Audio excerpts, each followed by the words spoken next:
Match শেষে board সভাপতি নেমে আসলেন মাঠে, হাত রাখলেন ক্যাপ্টেনের কাঁধে।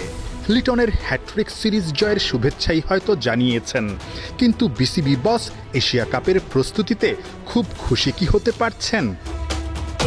ম্যাচ শেষে কিউরেটর টনি হ্যামিংয়ের সঙ্গে কথা বলছিলেন ক্রিক অপস চেয়ারম্যান। সিরিজ জয়ের পরও আনন্দ নেই, নাজমুল আবেদিনের চেহারায় দুশ্চিন্তার ছাপই বেশি। তানজিদ হাসান তামিম 50 করেছেন, বাংলাদেশকে জিতিয়েছেন 41 বল হাতে রেখেই। দিন শেষে বাংলাদেশ একটা ম্যাচ আগে সিরিজটাও নিশ্চিত করে ফেলেছে। কিন্তু এই যে আমার পেছনে গ্যালারিগুলো দেখছেন, সেই গ্যালারিতে যে পরিমাণ দর্শক এসেছে, তাদের মনটা কি আসলেই ভরেছে?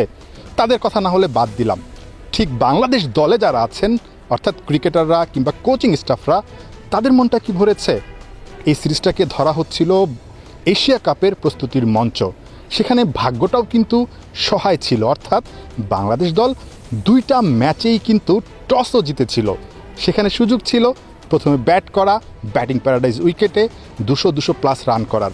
অর্থাৎ 200 রান করার যে অভ্যাসটা, সেটা এশিয়া কাপের আগে বাংলাদেশ এই সিরিজে কিন্তু করতে পারত। তারপরও কেন আসলে এমন ডিফেন্সিভ সিদ্ধান্ত, সেই প্রশ্নটা আপনার মাথায় ঘুরতেই পারে। সেই প্রশ্নটাই করা হয়েছিল তানজিদ হাসান তামিমকে প্রেস কনফারেন্সে। আসলে দেখেন, হোম অ্যাডভান্টেজ সবাই নিতে চায়। আর প্রথমে উইকেট যেরকম থাকে, আগের ম্যাচে যেটা দেখছেন প্রচুর ডিউ পড়ছে, তো পরে ব্যাটিং করা আরও ইজি হয়েছে আমাদের জন্য। তো আজকেও আমাদের সেম প্ল্যান ছিল, হয়তো বা ডিউ পড়বে আমাদের ব্যাটিং করতে, যাতে আরও, কারণ যেহেতু সিরিজ নির্ধারণী ম্যাচ ছিল এটা। তো আমার মনে হয় যে এটা কোচ, ক্যাপ্টেন এবং টিম ম্যানেজমেন্ট যারা আছে, এটা নিয়ে তারা ভাববে। তো এই বিষয়ে আমার আর কিছু বলার নেই। প্রতিপক্ষ যখন নেদারল্যান্ডস, ভেন্যুটা যখন বাংলাদেশেরই, সিলেটে প্রিয় ভেন্যু, অর্থাৎ যেখানে ব্যাট করে বাংলাদেশ দলের ক্রিকেটাররা অনেক বেশি আনন্দ পান, এবং একই সঙ্গে প্রস্তুতিটা যখন নিজেদের সেরা সময় সেরা বলছেন ক্রিকেটাররাই, তখন কেন আসলে বাংলাদেশ দল রিস্ক নিতে পারল না?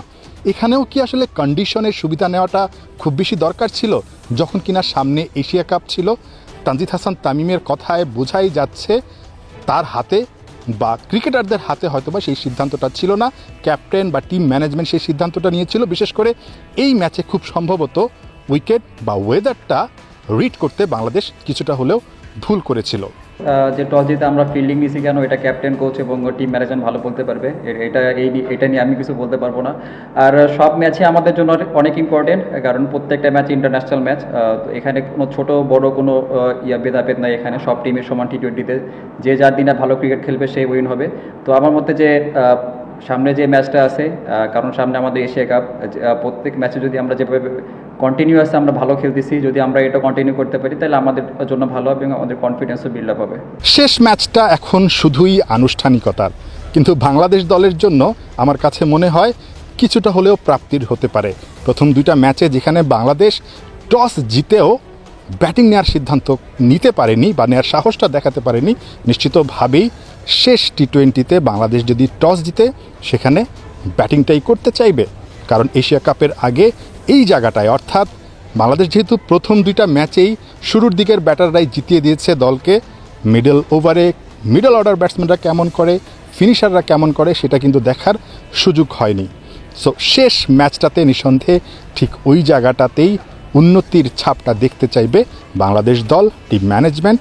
শেষ ম্যাচটাতেও লিটন কুমার দাস টসটা জিতুক, দিন শেষে বাংলাদেশ প্রথমে ব্যাট করুক, বড় রান করুক, সেটা হয়তোবা একটা ম্যাচের সেই রেজাল্টটাই হয়তোবা বাংলাদেশ দলকে একটা আত্মবিশ্বাস যোগাবে, যেটা কাজে দিবে এশিয়া কাপে। Nahiyan Bin Jasim, 71, Sylhet international cricket stadium, Sylhet.